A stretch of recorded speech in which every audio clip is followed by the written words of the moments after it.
Ken, thanks for coming by to share about the circle with us. I've been working on this book for quite a long time, and the idea occurred to me about 6 years ago that I wanted to deliver some big messages in the simplest way possible until it came down to very few words. And the story begins like this. Not so long ago, in a tiny part of a shrinking forest, on a very small planet, there was a circle. So I'm talking about a very small planet. I'm trying to put it in perspective. What I'm saying really is that there are these little creatures, and people can draw their own conclusions about that. Sometimes, we say that from space we're invisible, and from aeroplanes we're like ants. But it's all a matter of perspective.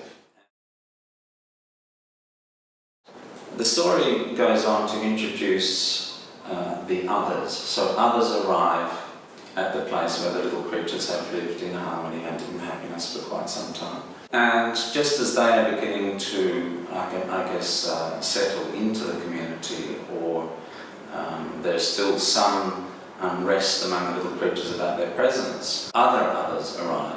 So we need to keep that in perspective too, because there is always a kind of the introduction of the other into any group.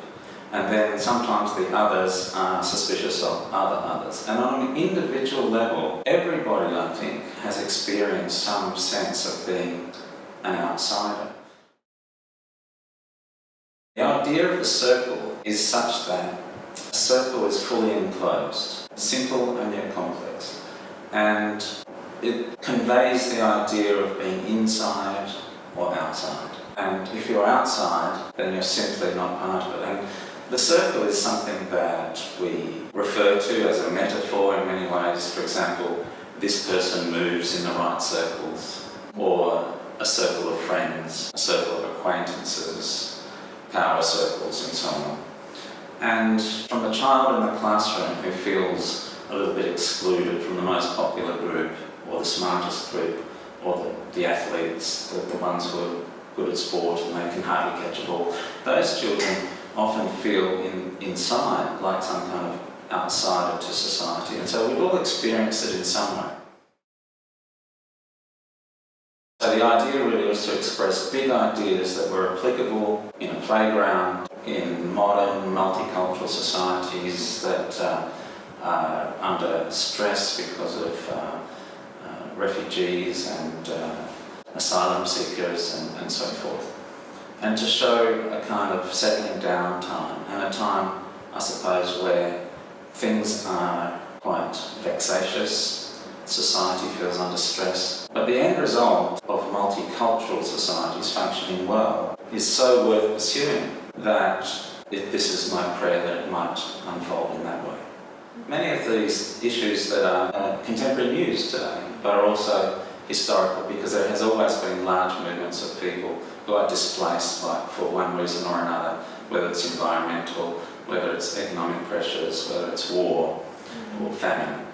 These things have always affected human society, and in many different areas of study in schools, from middle school through to secondary school and beyond, these are some of the most important things that are being discussed. Today, picture books are no longer seen as something that is the province of the very young. Picture books today are many and varied, and many of them are studied in high school environments, secondary schools around the world. Ideally, this is a book that parents would be able to share with children, teachers would be able to share with classes. Older children will understand some of the issues, or they may identify with that feeling of being outside the main group, the group that holds all the keys, if you like. And that sense of marginalisation carries through, so that adults, and certainly teenagers, young adults who read this book, bring to it a perception about global society, about their own cities, about their own nations. Above all, I wanted to allow space for the reader to receive this text, to receive the story at a level that is appropriate to them. The circle actually features some questions that I hope will assist educators to connect the text to the students' own experiences, to the students' own study. Yeah, firstly, I would trust the child. I say as a writer that we underestimate children, we underestimate young readers. A parent or a teacher may pick up a book like this and then they read it, and with the depth of their perception about everything, they can say, how can my students?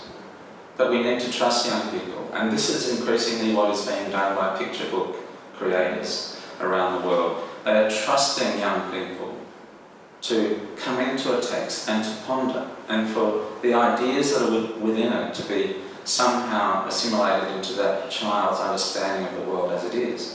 Can also ponder these wonderful illustrations that Manjari Chakravarti has created, because this book needed to be illustrated at a level of abstraction that allowed the reader to respond as well. So that it needed to open up so that the reader could actually think, could actually feel something. And that's what we've really been striving for.